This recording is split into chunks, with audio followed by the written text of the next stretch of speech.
What up, though? Welcome back to another episode of Too Good to Be Drew. I'm your host, you guessed it, Drew J. Davis.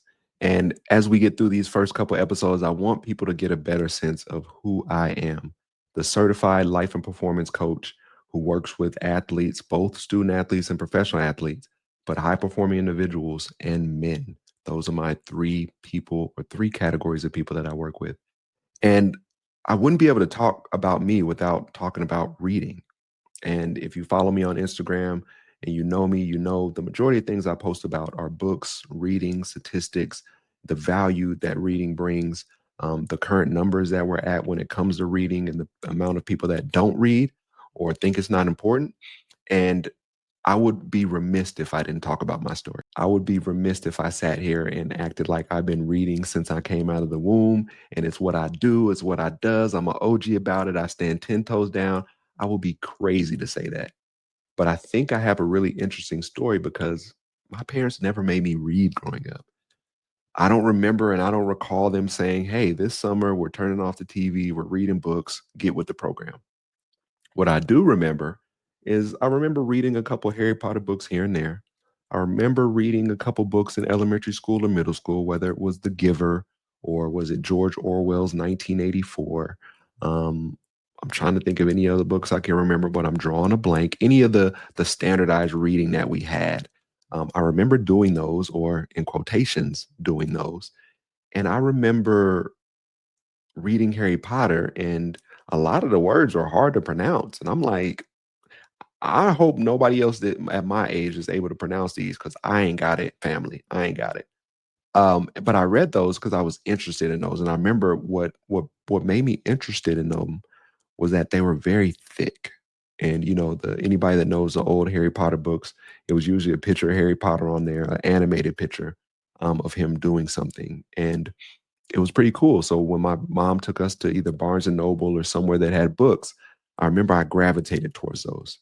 I can't necessarily recall if I actually read through the whole thing or how many books I read, but I vividly remember those being some of the first books that I read. So now fast forward a while, let's say we go through middle school, we're in high school. My high school receiver coach, who's pretty much my OG, he's my mentor. His name is Coach Houston, really close with their family, really tight with his young daughters that he has and his wife. His daughters are my little sisters pretty much. And we used to go to the field and practice as a wide receiver. He was my wide receiver coach. After my freshman year, he took me under his wing and we started to work out on the weekends. We met up at a practice field. He worked me half to death. And then after, he would invite me over to his house and we chill, watch sports. He put some barbecue on the grill. We eat like kings and we chill and relax. And I remember one day I went over his house and he invited me over. And I was there, and this is the first time I really got to see a real big family dynamic at play. And I go over there, and all his brothers are there, his mom is there, his dad is there, everybody's there. And so I got to meet his mom. And so he introduced me to his mom, and I said hello, and we shared some small pleasantries. Her name was Miss Houston, Miss Pat Houston, and we shared some pleasantries. And he asked me what I was reading, and I was like, "Oh, I'm not really reading anything." And I was like, "I'm not really a reader like that." And so she's like, "Oh, okay, you're not really a reader. Well, we need to get you reading. We need to get you. We're going to read a book." She has this nice, sweet voice. "We're going to read you a book." And when we started this conversation, I didn't really notice it at the time, but it cleared up later. But as we were talking, and when we started talking about books, I felt everybody scatter like roaches, and I was just there talking to her by myself. So I'm kind of like, "Yo, did they set me up, or what was this?" And so she tells me, "We're gonna read a book." And I'm like, "All right, cool." Like, I'm young. I'm just like, "Yeah, I'll tell her, yeah, and she's gonna forget about it. We ain't gotta worry about it." So throughout high school, the next time we meet up, or one of the next times we're over there, she comes to me and she says, "Hey, are you ready to read that book?" I'm like, "Yeah, yeah, I'm ready. What are we gonna read?" She's like, "Oh, I want you to read The Spook Who Sat by the Door." And I'm like, "Okay, cool." And this is back in the day. We got Cliff Notes, we got Spark Notes. I'm like, man, if worse comes to worse, this is what I'm gonna do. I'm gonna go to this and I'm gonna read the Spark Notes and I'm gonna get back to her and it's gonna be Gucci and we good. And every time I would see her after that, she'd ask me if I read the book yet. I still hadn't looked at the Spark Notes, so I had to tell her no. But I told her no for so long. And then finally, I want to say towards my senior year, I finally bought the book and I read it here and there, kind of mostly didn't understand it, but I was also reading it just to appease her. And so finally I said I read it and she's like, "Okay, I need you to write me a book report on it." I'm like, "Uh, sure." And it was so long before she got this book report because I wasn't I like I'd go over Coach Houston's house every now and then, so I wouldn't really see her. But, the times that she did pop over there, and that's what she would ask me, and everybody, all Coach Houston's brothers and sisters, everybody would laugh at me kinda like, "Hey, man, she not gonna let up. Like, you gonna have to do it. Let me tell you, you gonna have to do it." So she got that book report, I wanna say it was my freshman or sophomore year in college. So mind you, so I played around with this book report for 2 or 3 years, realized that she was never gonna get off my back until she got it, and I finally did it, finally gave it to her. We had a discussion or conversation about the book, about what I thought, and by the time that I had to write the book report, I understood the book a little better. And what I realized that she was doing was she was trying to get me, to think critically, to think intellectually. Those that know The Spook Who Sat by the Door is a very, very interesting book. Look into it if you haven't, put it on your summer reading list. But that's what got me started with reading, or that was my introduction to somebody who poured into me for reading outside of schoolwork. And like I said, she was the sweetest thing. But that was my introduction to reading.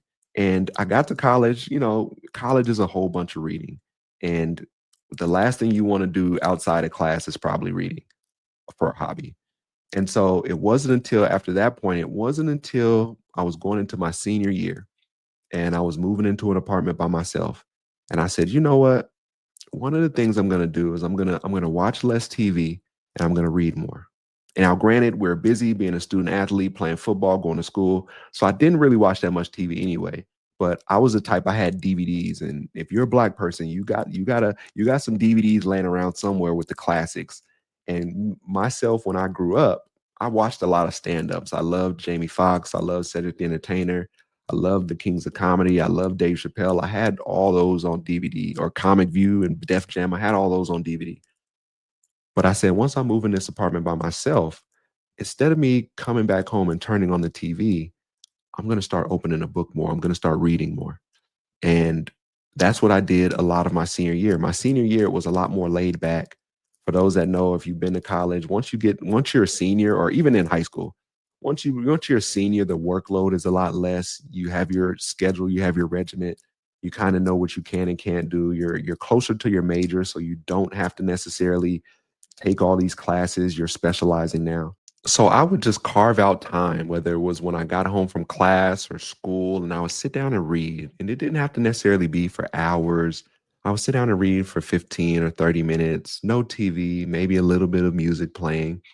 And I read a couple books that year, going my senior year. I said, hey, if this is the hurrah, if this is my last year in school and I graduate and I go work a job, how else am I going to be able to obtain knowledge? And one of the deals I made with myself is I'm a lifelong learner. So I told myself, I said, if you want to be a lifelong learner, you have to get this knowledge from somewhere. And you get the knowledge from books, you get it from newspapers. And I just kind of just started reading more. And I said, okay, when I'm done here in college, I'm going to leave here and I'll read. And that's how I kind of get information and disseminate it. And that's how I'm going to learn. And I can't remember how many books I read my senior year, but after we played a national championship game, and I think for my 20, this is when I was 22 or 23, I bought myself a Kindle so that I could have something in the palm of my hand to be able to read and not have to worry about carrying all these books or moving them when it's time for me to go home. And that's when reading really, really took off for me. Having that Kindle made life so much easier. With the click of a button, you can move the pages, and I'm a little different now because I like physical books. I like to highlight. I like when you carry around a physical book because other people that are book lovers or people that are interested in talking to you or talking about the book, it makes it more of a conversation. Like people that love books talk to other people that they see with a book. So it's kind of funny. Like there aren't people that don't read that ask you about a book. There might be, maybe a few, but not many. And that's what I did my senior year. So I get out there, I go play in the NFL. I read occasionally. I read occasionally. And then one of the best things that happened to me was when I broke my foot and I got surgery in the summer and it was July. So we're coming up on training camp. I'm gonna miss training camp. I'm gonna miss the first 6 or 8 weeks of the season. And I had a teammate, shout out, his name is Kevin Cone. And Kevin Cone is a reader. Now, when I say he's a reader, you'll see him sitting in his locker reading. You'll see him carrying his book on the plane to and from away games. You'll see him reading at the hotel. Like he kind of was that next level of this is what a reader can be to me. And at the time, he was reading this big, thick book. It had gold pages, it was blue. And I was like, man, this dude ain't never going to finish that. A couple weeks later, book is finished. The book was called The Count of Monte Cristo by Alexander Dumas. And so I saw him read this maybe our first or second year in the league. And I bought the book after I saw that he had it and that he read it. I get this book, y'all. This book is 1,000 plus pages. So honestly, the book looked real nice. It had gold pages, it had a blue front. I bought the book. I say, man, this book is going to look really nice on my bookshelf. It's going to make me look like an intellectual, which is cool. I'm going to be, okay, cool. People come over. Oh, Drew, you got a big book. What is that? Okay, cool. Drew reads big books. But then I broke my foot and I had to fill my time somehow. So I think it was a PS3 or PS4 at the time. But I also said, yo, this is the time for you to read this book. You have a couple hours every day where the team goes to practice. Go into this side room that's in the players' lounge and just read for the time that they're at practice. And before you know it, you'll probably be done with this book. So I read that book for about, I want to say at least 2 or 3 hours every day. And I ended up finishing it, I think maybe in a month's time, if not less. And so that's when the world really opened up to me. And I said, man, like if I could read 1,000 plus page book, like these 300, 200 page books ain't no match for young Drewski. But that's also when people started having different conversations with me too. They saw that I was a reader, so they asked me about books. So they talked to me, not in a different way, but it was more so like they had deeper conversation with me, I would say. And we had a lot of great teammates when I was in Atlanta. And so from that, after I finished my career in Atlanta, I just continued to build my library. Didn't read, I was still an occasional reader. There'd be times I went through bouts of, okay, it's summertime, I'm going to read, or what I mean, it's in Colorado, it snows. So cool, there's snow on the ground. We're not going out tonight. Like I'm gonna read. And then I just always continue to pour into myself for self-development. Like I said, I'm a lifelong learner. I love learning and being able to cultivate and grab knowledge. And a way I do that is through reading. And over time, as I bought more books and tried to hand some off to people and tell some of the guys that I mentor that reading is one of the most powerful things that they can do for themselves, I had to be able to show that. And reading isn't the sexiest thing. It's not sexy at all. Let me be honest. Reading is not sexy. You don't see your favorite Hollywood crush reading or talking about a book or what they thought about a book, but more so the society. We've used that to say, oh, this dude's a nerd. Oh, this dude likes to read. And in certain circles, in the African American neighborhood, I can speak about that. I will say that where being smart is kind of sometimes looked at as, uh, like you trying to be all smart and you trying to read everything, and you trying to take over and conquer the world. And I don't have that problem now. But at one point in time, just knowing where I went to high school, I went to a public school, and that the people you're around, a lot of athletes, I can say don't read. So, not to say they're dumb, but I just don't see a lot of athletes reading. And that's why I like Wimbanyama so much, because that dude reads, he's reading before every game, before he goes out there and puts on, he's reading. But outside of that, as I digress, I started to say, all right, let's have a reading goal every year. At the beginning of the year, we all, as humans and Americans, we all say what we're going to do this next year. I'm going to work out more. I'm going to find a hobby. I'm going to lose 10 pounds. I'm going to eat better. I'm going to be nutrition. I'm going to stop buying coffee. We always put all these things out into the world. And, maybe a month into the new year, they're out the door, they're out the window, and we're back to, oh, I'll do it next year. So I started just making a book goal at the beginning of every year. Say, hey, let's read 6 books, let's read 10 books. And then I started keeping track of it. But over the last probably 5 or 6 years, it's kicked up even more to the point where I make a goal at the beginning of the year and I make goals that surround reading. And I can just speak on the last couple of years. I've made the goal of, let's say, okay, 2 books a month is 24 books. Okay, let's make the goal 24 books for this year.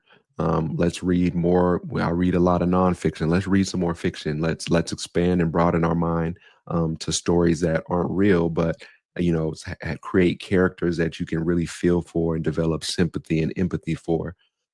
Let's see how many days in a row we can read.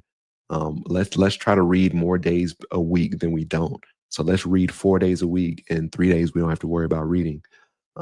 Let's make sure we pick up more books from the library. Let's make sure we're not spending money this year on books that we can find at the library, and find a way to create content talking about those books and talking about the the advantage of going to the library and checking out books, and what that atmosphere is like, to go somewhere that you're paying taxes for and go pick up and utilize these places and go somewhere and see these spaces and get involved or just get used to being in those spaces that you can take your kids, your cousins, your nephews and nieces, things like that. And so it's grown more exponentially the more information that I've known. And one of the biggest things for me, and I'm going to try to read it here in a couple episodes so you hear it. While I was in acting school, I made a manifesto on reading. We got the assignment that we had to make a manifesto on something we were very passionate about. And I was very passionate about reading, but doing that, I also found out more information behind reading about Black and brown boys, how they're reading at fourth and fifth grade level. The average American in the United States is at a fourth grade level with reading. So something that I take for granted, that I'm reading all these books. And like I said, reading isn't sexy. Our kids in the younger generation have slowly drifted away from that. Granted, with social media, with other things that they have to worry about, but it's also hasn't been a point of emphasis for a lot of people to make sure that they're reading in their households, or that they're championing reading for their kids, or that they're showing them reading a book or talking about a book. And so that's why I show so much on my Instagram and on my social media, is that I want people to, I wouldn't say find reading sexy, but I want people to get back to reading for themselves, to reading to enjoy about something, some subject, some person that you really want to know about, and creating a good relationship with reading. And so I'll read off a couple of my goals I have this year for reading. And I'm doing really well. I'm on track. Right now, I've read 13 out of my 26 books that I want to read this year. I said I was going to read 10 fiction books, and I was going to read 5 of those books, or 5 of those books, or 5 books within all that are going to be by Black authors. And I think I pretty much almost accomplished that. I said I was going to stop buying books, and granted, I've only bought maybe 3 or 4 books this year. But I said I was going to stop buying books, and I was also going to go to the library more in order to check out books.